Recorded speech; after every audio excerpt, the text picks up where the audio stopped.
Maintenant, la troisième, donc du coup ça va être celle-ci, hein, la quadriflow, donc on saute la quadrimèche, du coup pour vous montrer un petit peu à quoi ça ressemble. Donc je désactive mes autres collections pour l'instant. Hop.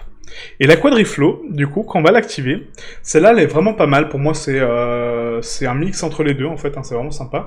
Donc en fait, le quadriflow, on peut l'activer à partir du panneau de géométrie, donc ici.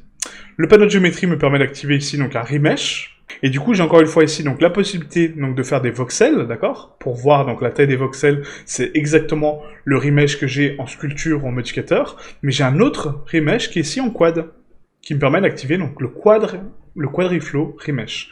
Et ce quadriflow remesh, en fait, va me permettre donc de recalculer mon mesh de façon quadratique, mais avec une constance de détail assez particulière. Donc là, regardez, on va l'activer, le quadriflow remesh, et là, on a ici donc utilisé donc la peinture de symétrie, oui, parce que mon objet est symétrique, donc je le veux. Préserver la sharpness, donc préserver donc les angles droits, oui. Préserver les mesh boundaries, donc le volume de mon mesh, bah oui, je veux le préserver. Préserver les paint masks, j'en ai pas.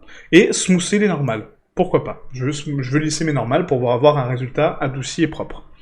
Maintenant, le mode, c'est quoi? C'est par face, par longueur d'arête ou par facteur. Nous, on va mettre par face. Je veux contrôler le nombre de faces que j'aurai sur mon objet. Actuellement, rappelez-vous, on est à 1 141 571 vertex, et on a 1 141 569 faces. Si ici je réduis le nombre de faces, on va mettre donc un chiffre qui est quand même adéquat pour cette géométrie. On va mettre à peu près 1500, voire même un petit peu plus. Allez, on va monter un petit peu, 3000. 3000 faces pour retranscrire cet objet. Donc il aura 3000 faces à sa disposition. J'appuie sur OK, donc je valide. Le processus de quadriflow se lance ici, d'accord? On a une barre de progression qui va monter progressivement, et du coup ça va recalculer la topologie de mon objet de façon quadratique. Donc là, on va voir le résultat. Voilà, donc là, le quadriflow est terminé. Donc il m'a retranscrit des faces quadratiques, d'accord? Donc si j'appuie sur Tab, voilà la géométrie que ça me donne. Donc on va dire une bonne géométrie, dans l'absolu. Mais par contre, encore une fois, il ne respecte pas du tout ma finesse de détail, et il me donne des quadratiques, tous équivalents, par rapport à la géométrie que je lui ai donnée. Il me donne même des trous, il va me casser ma géométrie. Il va du coup me détruire complètement mon mesh. Voilà. Donc là, actuellement, mon mesh est inexploitable, il est complètement détruit. D'accord? Donc ça, c'est vraiment pour moi la pire méthode de remesh automatique. Il faut monter vraiment sur des valeurs très très hautes pour avoir de la géométrie constante. Donc chose qu'on peut tester, hein. On peut tester donc vraiment ici. Donc je vais supprimer ce mesh là. Je vais recréer une duplication donc de mon sculpt, voilà, que je vais mettre donc dans quadriflow, et on va la recalculer avec un niveau de géométrie un petit peu plus élevé, d'accord, cette fois-ci. Donc au lieu de 3000, hein, qui est quand même très très bas, on va mettre à peu près 35 000, voilà, 35 000 faces à disposition, pour voir ce qu'il me fait comme travail.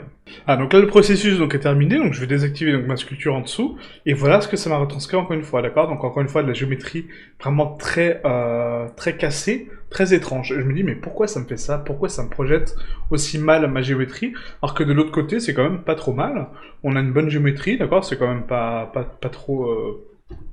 trop mal, mais du coup j'arrive pas trop à comprendre ce processus. Donc du coup, c'est uniquement par rapport aux paramètres qu'on a cochés, d'accord? Donc c'est pour ça que je voulais cocher.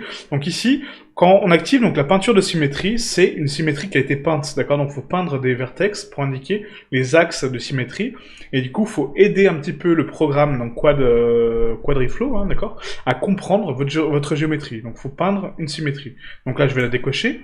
On va pas préserver la sharpness, parce que du coup je n'ai pas d'angle droit, je n'ai pas d'angle dur, d'accord? Donc on va le décocher.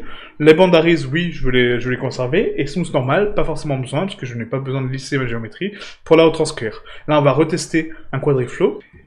Et voilà, donc là on voit que sans symétrie du coup, donc il ne comprend pas la symétrie de mon objet, donc il va essayer de le retranscrire comme il peut, avec le nombre de faces que je lui ai indiqué, mais la géométrie est quand même beaucoup plus propre, d'accord, elle est beaucoup plus claire. Maintenant ce que je peux faire, donc, c'est de sélectionner du coup donc le projeter contre ma sculpture, d'accord, donc on va ajouter un modificateur projection, donc contracté enveloppé. On sélectionne quoi? La sculpture, d'accord, qui est derrière, et du coup ça va projeter donc ma géométrie que j'ai créée grâce au quadriflow sur mon mesh. Maintenant, si je désactive donc ma sculpture, hop, voilà ce que j'ai. D'accord, mon mesh donc est bien retranscrit. En termes de face, je suis pas trop mal, 28 793. Mais encore une fois, mon mesh est un petit peu cassé, d'accord, donc la géométrie est pas forcément super propre. Pourquoi? Parce qu'encore une fois, donc il n'a pas compris donc l'axe de symétrie, donc il m'a donné moins de géométrie ici, alors qu'ici j'en ai un petit peu plus, et du coup il peut retranscrire mes formes de façon un petit peu plus claire et propre. Donc voilà, encore une fois, pas une bonne méthode, un petit peu mieux que le remesh du coup avec une bonne géométrie et du coup donc des bonnes loupes de constance, mais une géométrie un petit peu cassée à certains niveaux puisqu'il ne comprend pas la symétrie, il faut la peindre avant, d'accord? Donc ça je vais pas l'aborder, c'est un processus un petit peu long, mais en tout cas voilà, vous avez compris le concept.